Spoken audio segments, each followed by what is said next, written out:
Good morning and welcome to the handover video for the Swift Sundance 644 SD.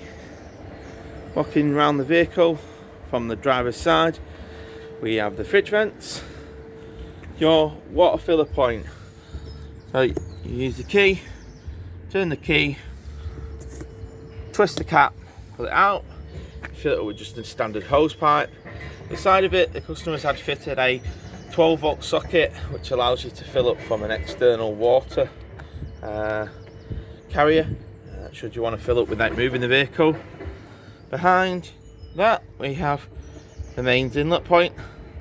Press the blue button to release the mains cable, simply just put the mains cable in. That's going to give you power to the vehicle.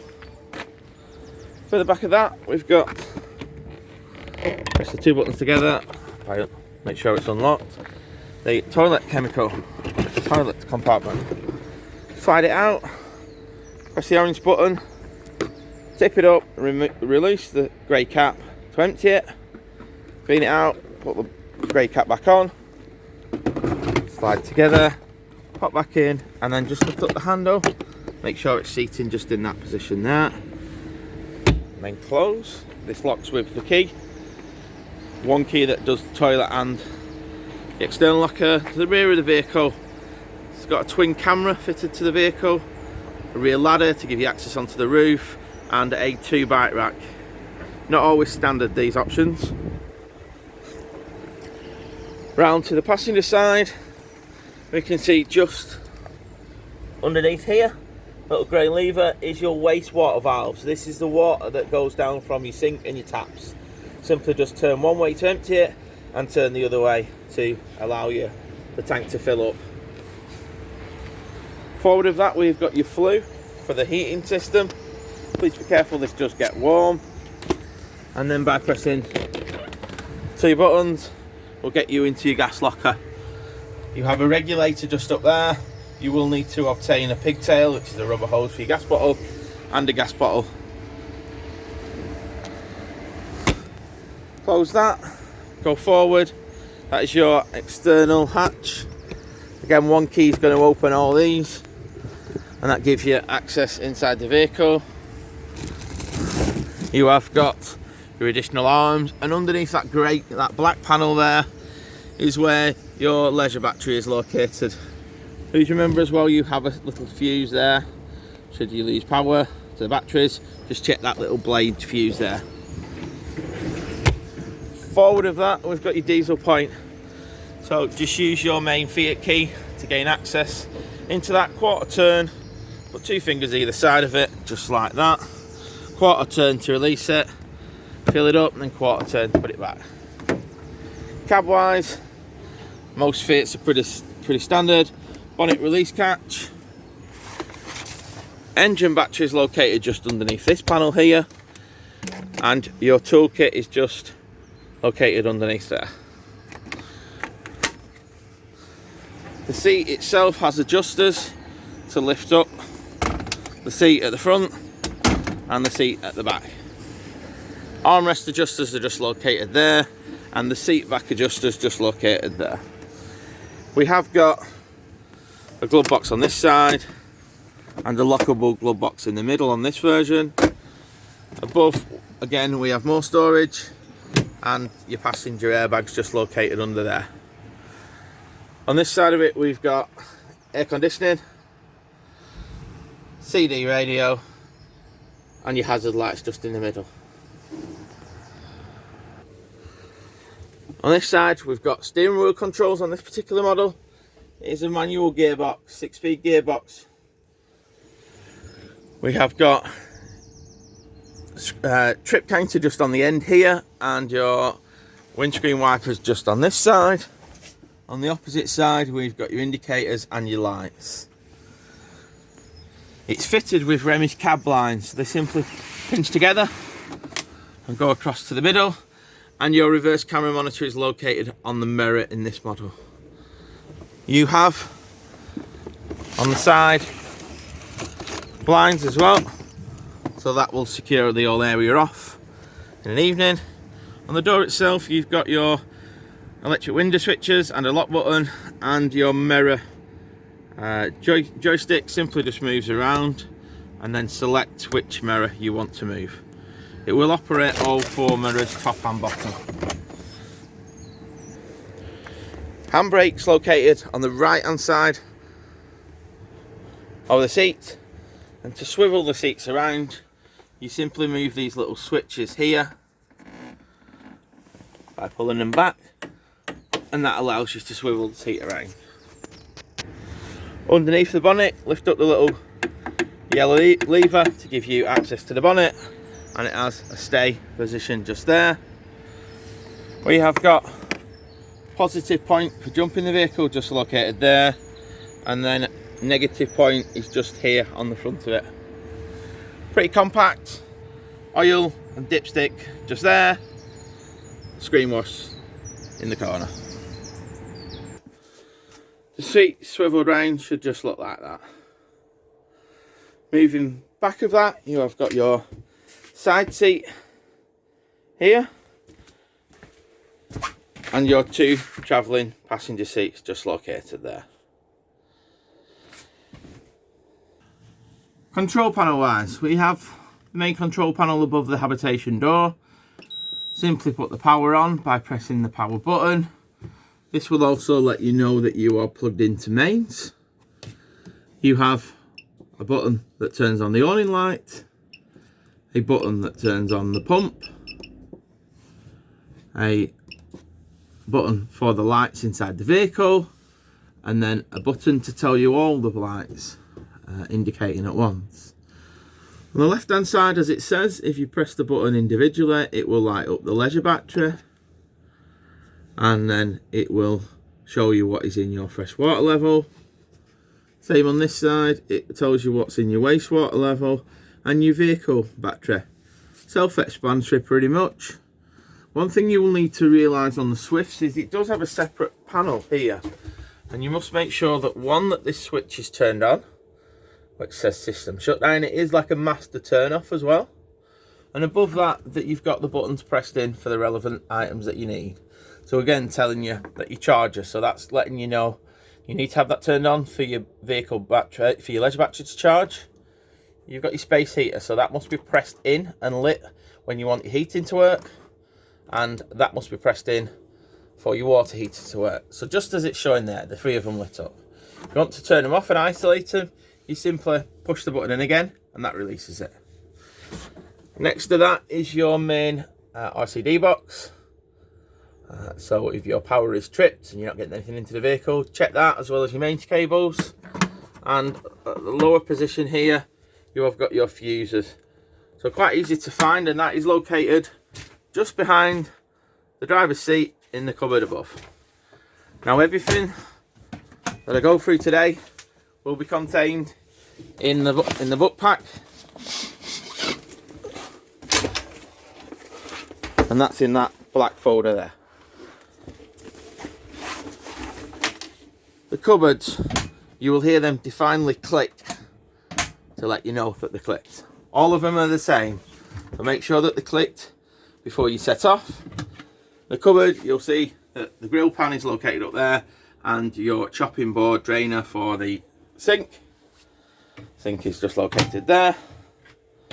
The cooker unit on the Swift has got 3 gas and 1 electric, as well as having a microwave.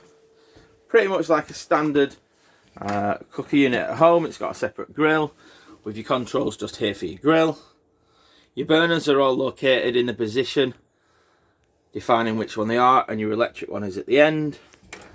And then your oven just at the bottom here is worked by using the switch at the end. You have an igniter, so it will ignite. You don't need to self-ignite it.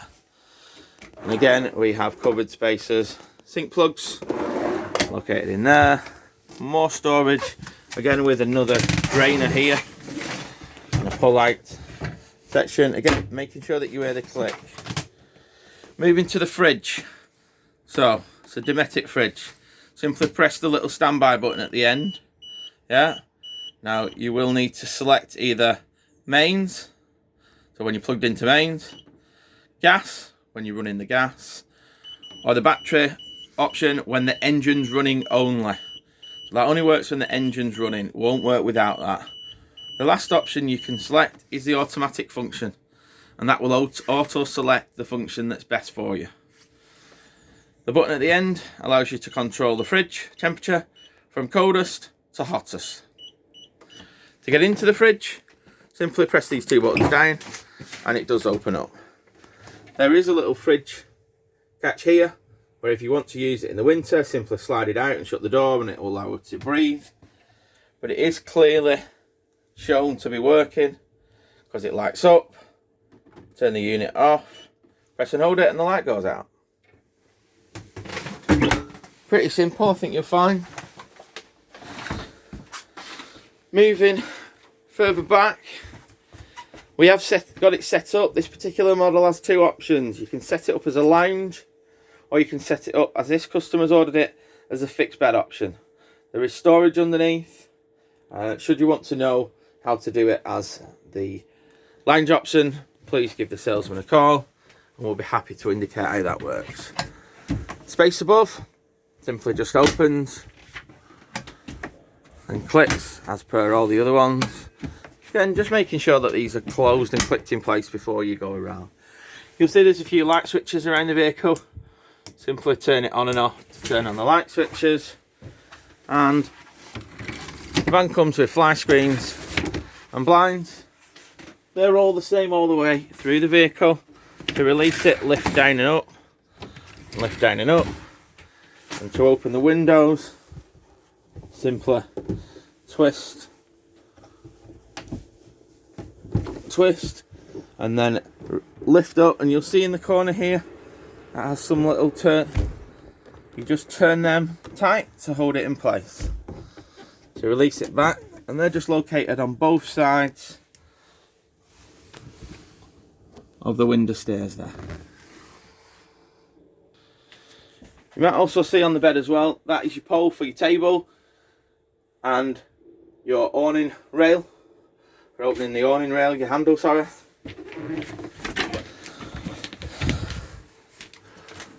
Wardrobe area is located here.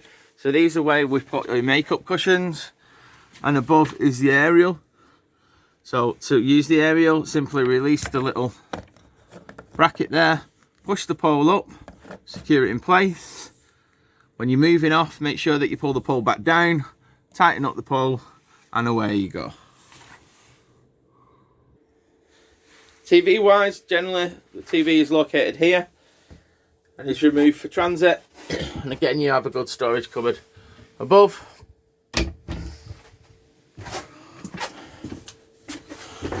Moving into the bathroom area. Again, good storage in this particular model. Shower, sink and toilet. Toilet does swivel around. You have your flush and your indicator to tell you when it's getting full. I mentioned the blade valve. This is this valve in the toilet here, and it simply opens and closes. You do that with a little valve here, so right to open, left to close. It must be closed for you to pull out the toilet cassette, as I mentioned earlier in the video. Bathroom, again, just making sure that the little toggle is in place before you drive off. And there's two on here just holding the screen in place. And you've got your mixer tap just there.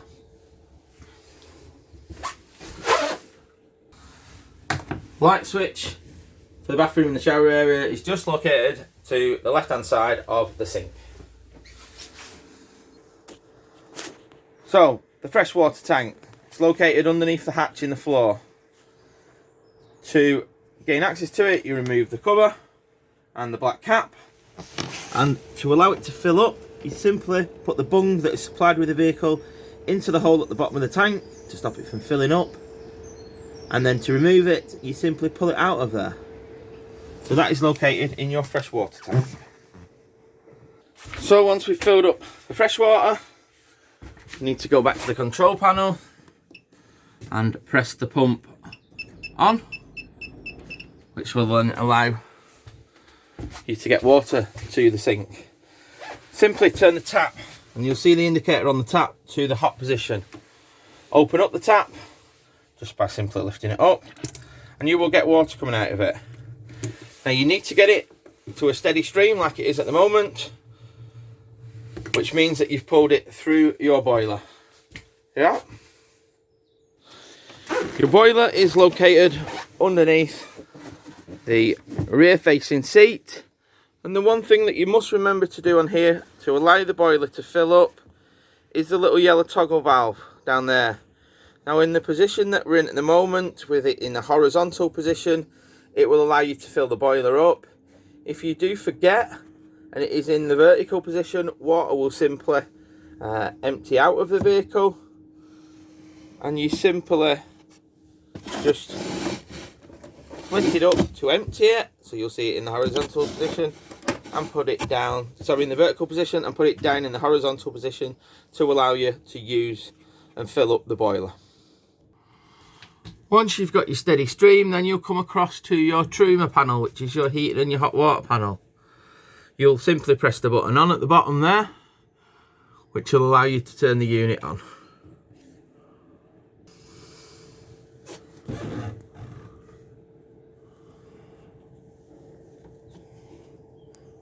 Once you've turned it on, let's get it so you can see it. You'll want to navigate the buttons. So temperature button. Simply press the temperature button and you can adjust the temperature by pressing the up and down position till you've set it to the temperature that you want. The next button is selecting your source. So you have a gas option. So it's a bit close, but gas option. And then simply move your buttons up so you'll see the indicator at the side. 1 kilowatt, 2 kilowatt electric, mixture of gas and electric on 1 kilowatt, gas and electric on 2 kilowatt. So again, we're wanting, again, it's telling you if you've got a fault on the system. So we're trying to do it set on gas there, so it was faulting. So one thing I forgot to tell you, and just or remind you, is to make sure that them two switches are turned on. That's why we were getting the fault symbol appearing. So I'll just recap on it. We have temperature option. The next button along is your source. You've two options here. You'll see there's a winter setting, which gives you more options. Yeah, so mains electric on 1 kilowatt, mains electric on 2 kilowatt, with which tells you in amps, 4 amps, 6, 8 amps. Gas, and then a mixture of electric and 4 amps and electric and 8 amps and gas. So that's your winter setting. The next button along is your water. So again, you can go into the water, you can highlight it and select the temperature of the water. If you don't want water on, just want your heating working, then make sure that end switch is turned off. On your settings button here, if you press and hold it, it will give you the option to move it to your summer setting, which at this time of year you'll have on. And basically what that does, it takes off your mixture. Yeah, hopefully we won't need to use that, but it just gives you the electric on 4 amps or 1 kilowatt and your electric on 2 kilowatt or 8 amps or your gas power. There is a handbook in there, and we can run through this again if you are having trouble with it, but that's how you operate the heating system. To turn the unit off, simply press and hold and the unit will turn off. When exiting the vehicle, simply press the power button. That will turn off the main power button in the vehicle, and if you wanted to shut it down completely, then you can press that button just there.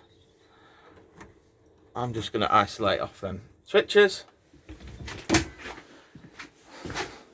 One last thing to show you is just underneath here we have your isolation valves. Just located just underneath there. For the gas system, and varying sockets and switches throughout the vehicle for your lights. I hope you find the handover video useful. I will just demonstrate how the front bed goes now for you. First things first, you need to move the little screw in the floor. Lift up the table at an angle and move it away from the wall. On here, you'll just need to press the button on the end and that will bend the table leg. Drop the table and hook it into place just there. And that's how the bed should make up, using the makeup cushions. You've also got storage above the bed, and you have a few extra cushions for making up the rear bed if you ever wanted to do that. And then once removed, back to as you were. We hope you've enjoyed the video. Please give us feedback, and we look forward to seeing some pictures and hearing about your adventures in the near future. Thank you.